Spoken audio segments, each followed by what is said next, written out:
I'm Mike Costello, and I'm here with Dr. Iris Freelander. And today we'd like to talk to you about yesterday's lessons.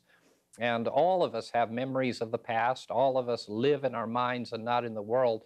And the way that we think about the circumstances and situations of our life really determine the quality of our life and our being.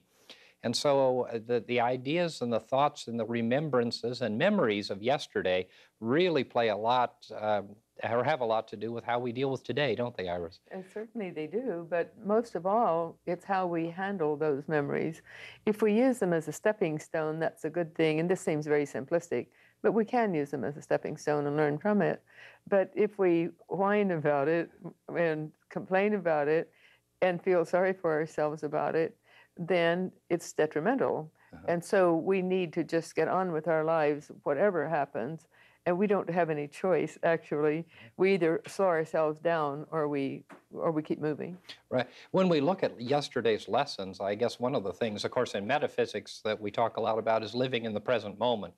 And when we're in the present moment, which is where we need to stay most of the time, although, of course, we, in our minds, do go into the past and go into the future, we spend a lot of time reminding people not to spend all of their life in the past or the future, but to spend more time in the present.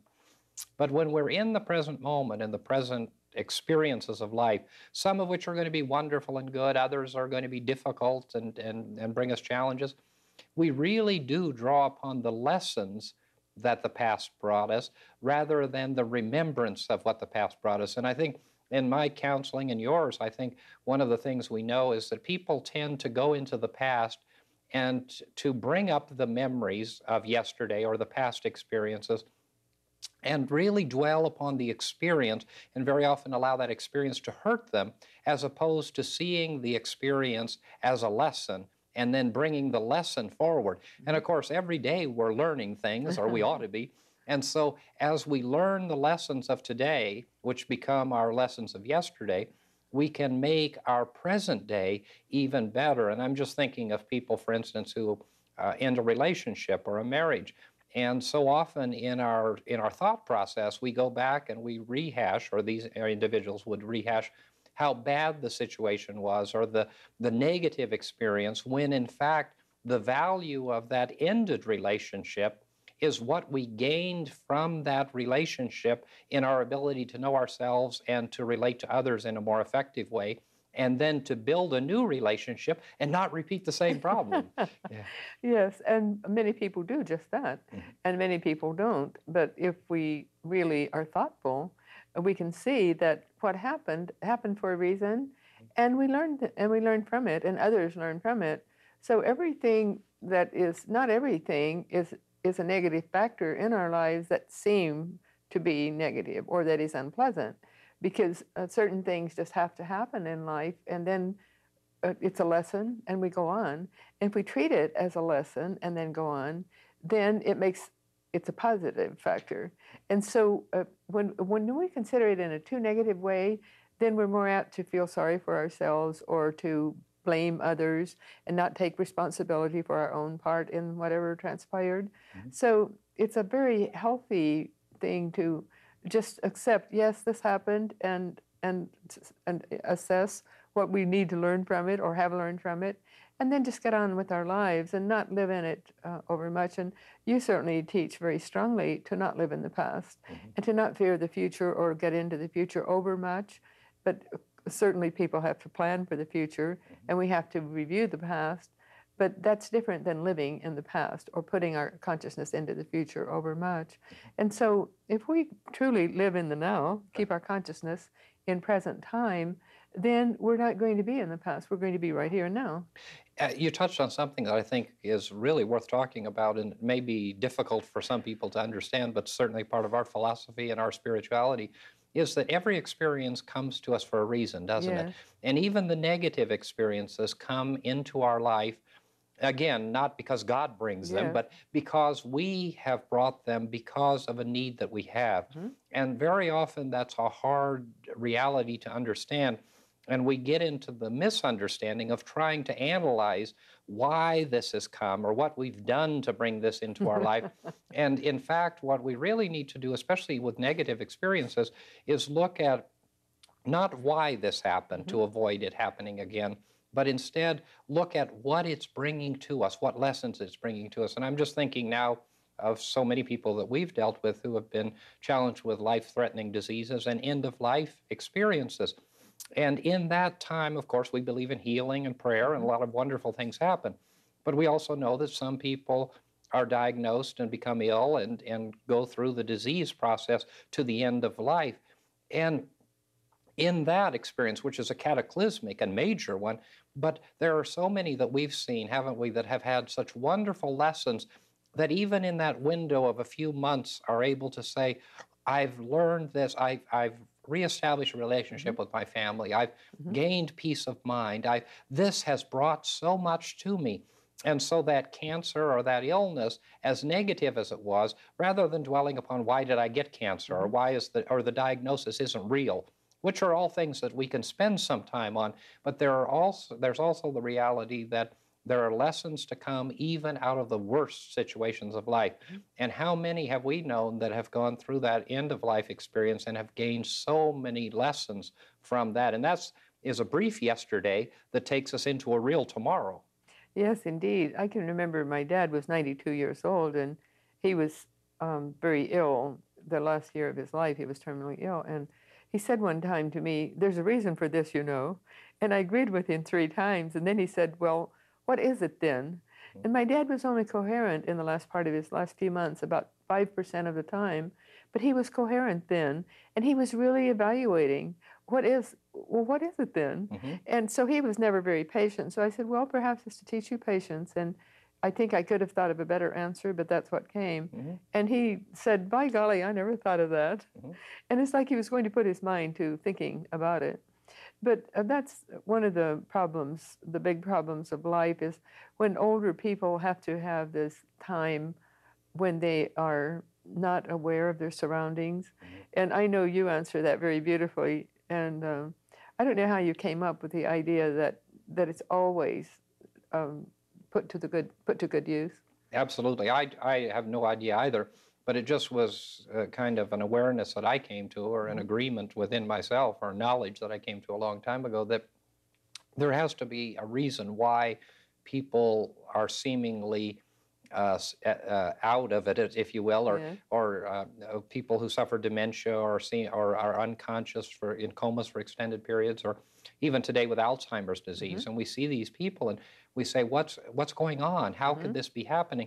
And everything, of course, works together for good. And and the presence and power of God is always working in and through us. So something is happening. And it just occurred to me, and I'm a firm believer in the fact that when people are in that state, and especially the elderly, but at any point in life, when we're seemingly unconscious to our surroundings, I think we're profoundly spiritual, and there is a wonderful and magnificent work going on because we're so detached from the physical, which is what we need to do in the spiritual anyway, and that's what our life is going to end up doing anyway, totally detaching us from the physical.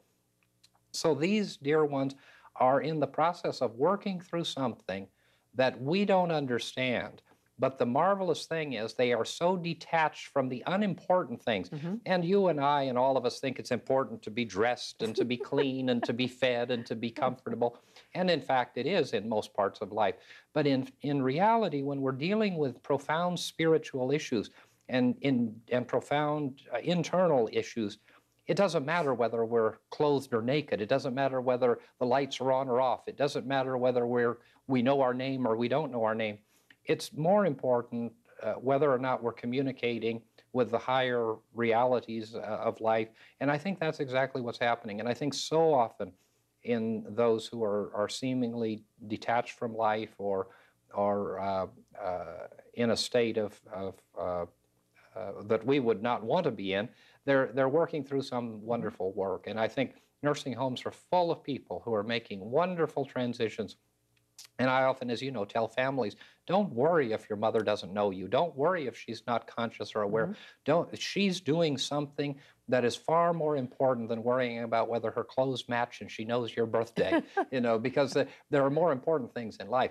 And that is really, I think, a lot of what we're talking about, because I think in the most profound state, those ones are working through the lessons of yesterday, Mm-hmm. and they're coming to peace with life. Mm-hmm. And I think that God, in his infinite wisdom, allows so many of us to make peace on this side, so that when we do make that transition, it is such a radiant and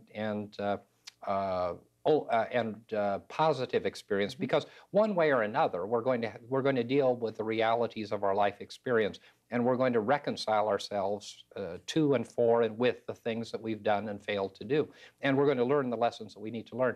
So sometimes it just needs to happen in a quiet communal time, and sometimes that appears to be a very unpleasant thing for those who are watching it.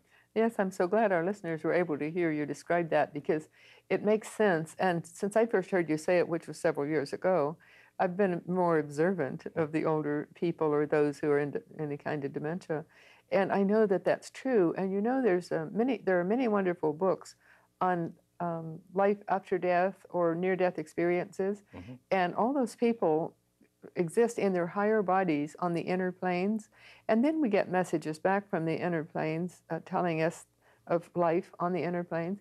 So what you say is verified by what those people say. Mm-hmm. And I recently read a book, Many Wonderful Things, and it was a woman was put in trance and into a trance, and she reviewed other lives, but she also reviewed more than 3/4 of the book was devoted to life on the inner planes and between lives.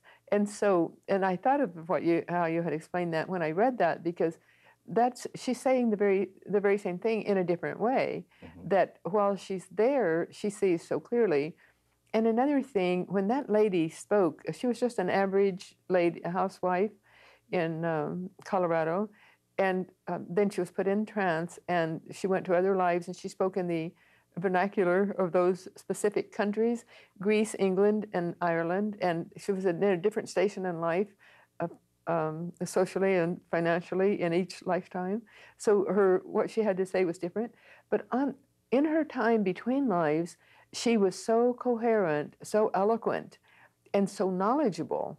She had great knowledge, which she didn't exhibit in answering questions in her earth lives. Mm-hmm. So and I thought, well, those people that we're describing who are incapacitated here on earth, well, they're in that state of consciousness. They're living from their higher state of being, the soul, spiritual aspect of being. Mm-hmm. And so as they do that, they're not even, certainly they're not aware of what's here, because they're in that state of consciousness wholly. Absolutely. They're detached from the physical Mm-hmm. body, and yet they haven't made the transition that we call death. Mm-hmm. And while we see that as a horrible thing, it's in fact a very positive and wonderful thing, because they have this period of time to work through this process. And I think in all aspects of our lives, every yesterday, every experience of yesterday, every minute of our lives, whether we're 10 years old or whether we're 80 years old, the wonder of what yesterday has brought to us in the form of lessons mm-hmm. is just magnificent and wonderful. And I think about the people that we've talked to in our counseling work who will, when we work through a problem with them, are able to be reminded of how much they've come through, mm-hmm. that they never thought they could come through. And the lessons of yesterday prove to us how strong we are to deal with the difficulties of today. Because so often we are all faced with things that happen to us in the now, in the present moment, and we just think we can't deal with it. Mm-hmm. We're not going to survive it. And of course we do. And it's the lessons of the past that reinforce in our minds the fact that we can survive. Yes, and then we know, we just have had the innate knowledge that we can. And it's just like my dad was reasoning, mm-hmm. and here he was 92 years old and incapacitated. And so we can do that. When we do it as we go through life, then it helps us toward the end of our lives. And it's been said that if we go into a retrospective state every night, then when we do die, when we do go over, we don't have to go into that long, maybe 3-day time of retrospection, because we've done it gradually as we go along. And we do that for our own use. God is not judging us, we're judging ourselves. God is not doing anything but allowing us free will to do whatever we need and wish to do. And so it would behoove us to go into a retrospective state from time to time, if not every night, wouldn't it? Absolutely, and to look at those lessons of yesterday, mm-hmm. we'd like to pause at this point in the program and offer you the opportunity to receive some literature so that you can continue to study the ideas and concepts we're sharing with you.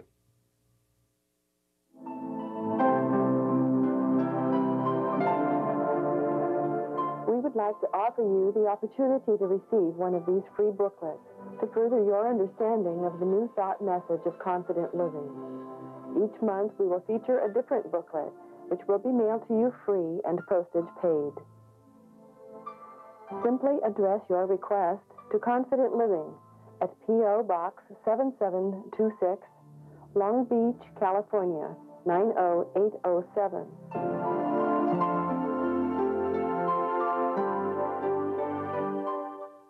Let's spend a few minutes just talking about how the hurts of the past or the hurts of yesterday can provide us with lessons, and that's certainly a rich area, isn't it?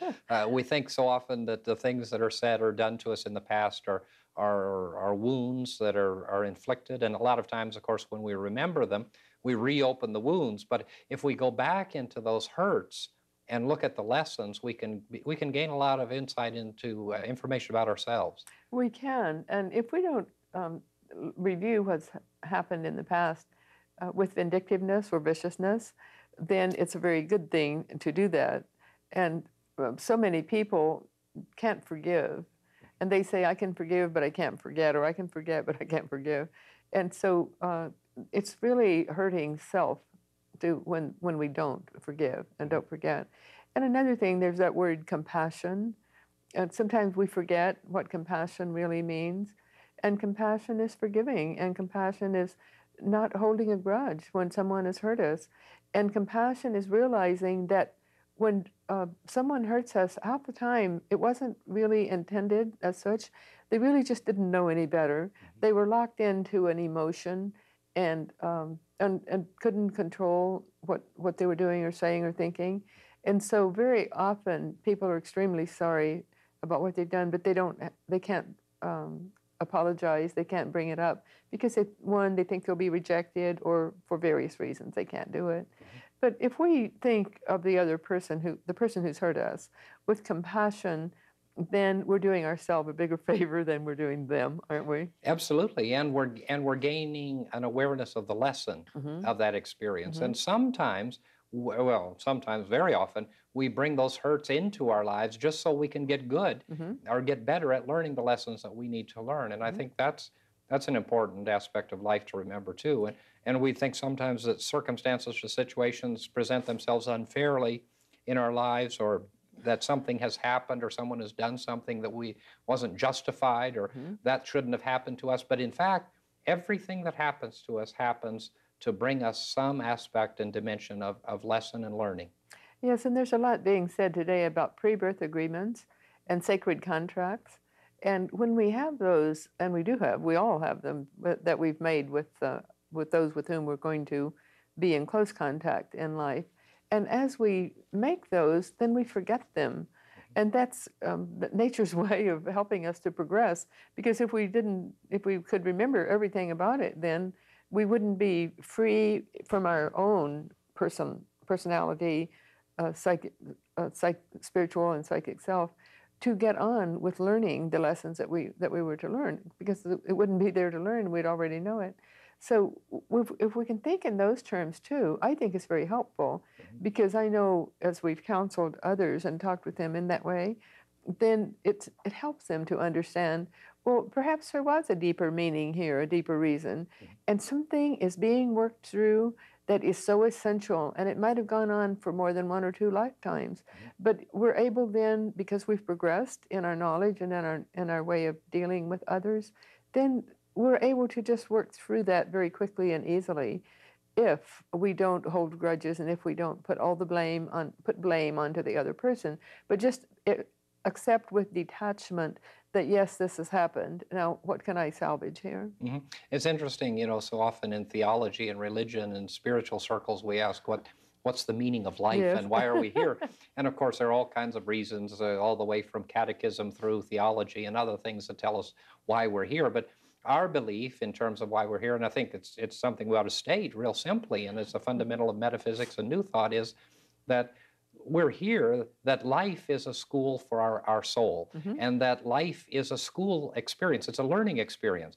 And it isn't a learning experience to come to love and know God better, because we already love and know God. We may not have that full awareness and consciousness, but that's a reality. And that relationship between us and God is never severed. And of course, our lives are strengthened and empowered by our remembrance of that, and we need to strive towards that all the time. But we need to also understand that life doesn't ever detach us from the presence and power of God. Nothing that we do or say detaches us from the presence and power of God. And nothing that we do or say detaches us from each other in truth. In truth, we're all united, and we're united with the presence and power of God. So the purpose of life is to teach us the lessons that we need to learn from a spiritual and inner being perspective. And it doesn't matter what our religion is or what our faith tradition is. The sum total of the purpose for our being is to get better at being who and what we are. And who and what we are is perfect and whole children of God. And that's it. We're here to learn more fully and completely who and what we are, and to be able to demonstrate that in a more dynamic and empowering way, and to share that with others. And so there's no judgment, there's no failure, there's no really right or wrong in the process of how we learn these lessons. The reality is that we are, as Dr. Garlish, who was the founder of our little movement, said, we're moving in, all of life is ebbing in unceasing progression towards the reality of who and what we are. And who and what we are is perfect children of God. And that's why we're here. Yes. And as soon as we get good at that, then we won't need to be here anymore. But we're here to do that. And all of us that are at different stages of our understanding and realization of the lessons that we've come to learn. And of course, every one of us have lessons to learn. And in the Western tradition, we believe, and Mary Baker Eddy coined the word for Christ Jesus as the way shower. And so we see Christ Jesus as the exemplification of the perfect life lived in the perfect understanding of what the Christ consciousness is, and the exemplification of who and what we will become, like him. And so that's what we're here for, to strengthen and empower ourselves, to connect ourselves in the full realization and understanding of who and what we are. And it's not complicated at all, is it? And the lessons are pretty simple, although sometimes they're painful, and we have to go through it again and again to learn the lessons. And that's the wonder, too. If we don't get it right, we get to do it again. And so if we're suffering, or if we have pain, or if we have these repetitive things in our lives that hurt us, that's just telling us there's a lesson that we need to learn, and as soon as we learn it, this will stop. And so that's a good thing to understand. Yes, it is. And when we do accept that truth, then we're assuming self-responsibility, which is so essential in our lives and in our growth and in the progress we make from lifetime to lifetime. And we are here too to know God more fully and to manifest God in our lives. And in essence, you were saying just that. And to make it more clear, as we go through any given lifetime, we are manifesting God to our level of understanding. And you see people around, we see people around us, some doing it more fully than others, and some really trying and not knowing, not really living up to it. But isn't it a lovely thing to know that whatever we do reflects God's goodness and greatness in one way or another? Mm-hmm. Absolutely. And that every experience is a magnificent lesson and a reaching out by God into our lives to say, learn this and learn how perfect and whole you are, and how much a part of me you are. Indeed. And you mentioned remembering, and I think that's another reason we're here, to help us to remember, because there's, I think it was Wordsworth who wrote the poem, "Trailing clouds of glory as they come." Well, we all trail the glorious aspect of God in a higher or lower degree, and on the inner planes, we know so much more than we know when we're restricted here on earth with our earth bodies and earth minds and earth emotions. And so when we are able to remember more fully, then we're able to manifest that greatness of God, of Creator God, more fully in the world. And so we might put our minds to deliberately remembering more fully, And one way to do that would be through meditation. We always talk about meditation, and more people are talking about meditation. I hear so many learned teachers who are teaching in a very wonderful way say, "Well, the most valuable part of my day is meditation," and so we can't praise it too much, but we can go into meditation and go into that higher state of consciousness. When we're functioning from our higher state of consciousness, then we're functioning from the spiritual aspect of our own beinghood. And I think it's important that we consciously do that, don't you? Absolutely. And when we do that, we're most able to assess the lessons of yesterday's experiences and to apply them to the present moment, and and more importantly than even applying them to the present moment, to allow them to be a part of our present consciousness. Because once those lessons of yesterday become a part of our consciousness of the now and today, they become a part of us forever. And then as we move forward with life in the eternal now, because each day of our life is in the now, today is today, and tomorrow will be today, and tomorrow, the next day will be today. So we stay in the now. And as we stay in the present moment and we keep that awareness, then we become stronger and stronger, more vibrant and more empowered and more strengthened and more prospered, and all of the aspects of our lives are really strengthened through that awareness of these lessons, of the learning process. Yes, indeed. And then we sense our own greatness. One will sense the greatness within. And that's not an egotistical way of being. It's accepting that, yes, we are a part of Creator God. And then that part of Creator God is manifesting through us to the best of our ability. And I think everyone works to the best of their own ability. And people if they don't know any better, or they have many different reasons for acting and reacting the way they do, but we all get it right ultimately, don't we? That's the magnificence of life. It doesn't matter how long it takes. Every one of us are going to come to the full and complete realization of who and what we are as whole and perfect children of God. And none of us is ever truly separated from the presence and power of God. And that's the great truth that we keep, the good news that we keep sharing with everyone who will listen. And we've really enjoyed sharing these concepts and ideas with you today, and we hope they've been useful, and we look forward to seeing you next time. Mike and Iris would like to extend a cordial invitation for you to join them this Sunday morning at 11 a.m. for our weekly celebration service at the beautiful Seaport Marina Hotel at the corner of Pacific Coast Highway and 2nd Street, adjacent to the Marina Pacifica and Marketplace shopping centers. There will be a guided meditation, prayers, spirited music, and a dynamic, life-changing New Thought message. Please join us this Sunday. You will be warmly welcomed into the company of like-minded, positive, and uplifting people. And remember, whatever your dream, whatever your vision, you can attain it through confident living.